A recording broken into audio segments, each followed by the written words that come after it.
Bonjour, vous a-t-on déjà parlé de la problématique des faux indépendants? Je vous en parle aujourd'hui car la tentation est grande, mais les risques aussi. Je vous en parle dans cette vidéo.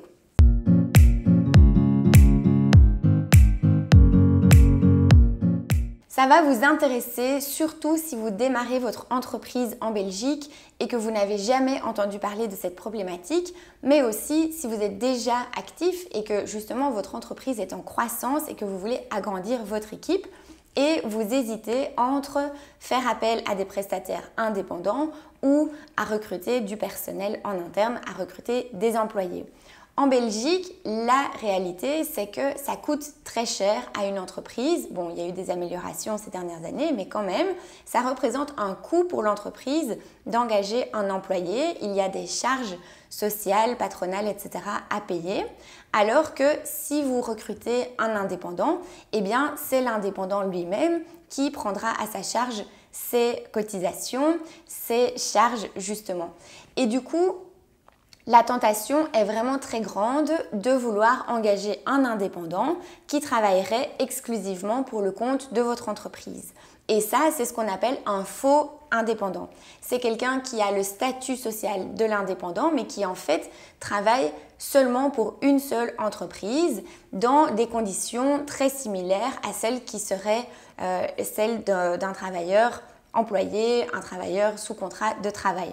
Et c'est ça la grande tentation et c'est ça qu'il faut vraiment éviter.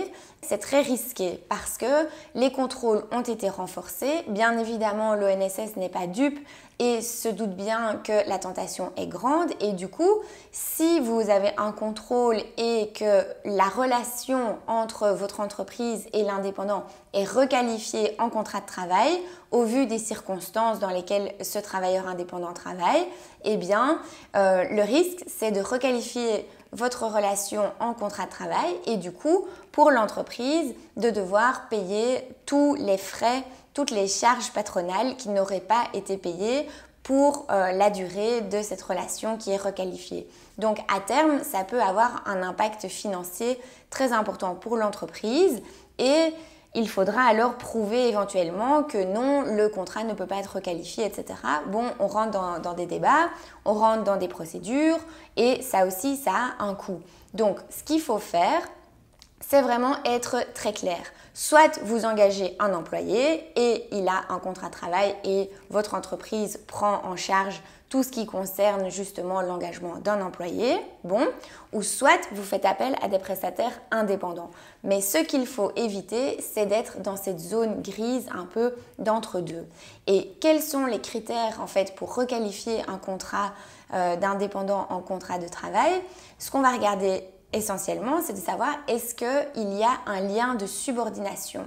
C'est-à-dire, est-ce que même l'indépendant, est-ce qu'il est soumis à des contraintes? Est-ce qu'il est soumis à des horaires? Est-ce qu'il travaille uniquement pour votre entreprise ou est-ce qu'il a d'autres clients, etc., etc. Donc, si votre optique, c'est de faire appel à des prestataires indépendants, il y a plusieurs choses à faire pour éviter les requalifications. Notamment, ce qu'il faut faire, c'est avoir un bon contrat de collaboration indépendante dans lequel on va inclure toute une série de clauses qui vont encore une fois confirmer l'intention des parties de rester dans une collaboration indépendante. Et tout ça, ça va se traduire dans le contrat. Et deuxième chose très importante, c'est malgré ce contrat, en pratique, vous devez aussi bien veiller à ce que cette indépendance soit respectée et que finalement le prestataire auquel vous faites appel soit libre d'organiser ses activités comme il veut, d'avoir les horaires qu'il veut, etc., etc. Tant que le résultat, on va dire, la mission pour laquelle vous l'avez engagé, on va dire, soit réalisée et que les résultats soient là. Bon, je ne rentre pas dans ces détails-là, mais simplement pour vous dire, ayez un bon contrat qui organise cette relation indépendante de façon optimum et dans la pratique, exécutez effectivement ce contrat en gardant toute l'indépendance requise. Voilà, ça c'est ce que je voulais vous partager dans cette petite vidéo. Je ne la fais pas trop longue. Cette problématique des faux indépendants, elle est très vaste en Belgique, mais surtout elle se règle au cas par cas lorsqu'il y a un risque de requalification à l'occasion d'un contrôle éventuel. Et surtout, pensez-y, et ça c'est l'approche préventive que je mets en avant sur cette chaîne YouTube, vraiment pensez à ne pas tomber dans cette zone floue des faux indépendants lorsque vous contractez avec un prestataire qui est justement indépendant. Donc veillez vraiment à ça, faites bien les contrats comme il faut. Et puis surtout, ben voilà, moi je vous souhaite de grandir, d'avoir des équipes qui évoluent et que tout se passe bien pour votre entreprise. Donc j'espère que cette petite vidéo, elle vous aura au moins sensibilisé à cette problématique. N'hésitez pas à laisser des petits pouces si vous avez aimé la vidéo, à vous abonner à la chaîne YouTube et à partager autour de vous. Moi je vous dis à demain pour une prochaine vidéo.